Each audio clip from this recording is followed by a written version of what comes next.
शाहिद हमीद की रिपोर्ट के मुताबिक जिला कीमाड़ी थाना जैक्सन पुलिस का कीमाड़ी में वाक़ गूदाम / डीजल डंपिंग पॉइंट पर छापा।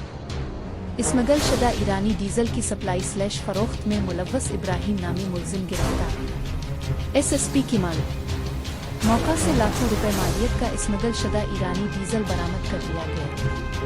कैप्टन रे फैजान अली गोदाम से सप्लाई में इस्तेमाल होने वाली 2 सुजुकियां और एक टैंकर भी कब्जा पुलिस में लिया गया। बरामदा माल में 1200 लीटर ईरानी डीजल, 16 अदद ड्रम, जनरेटर और दीगर सामान शामिल।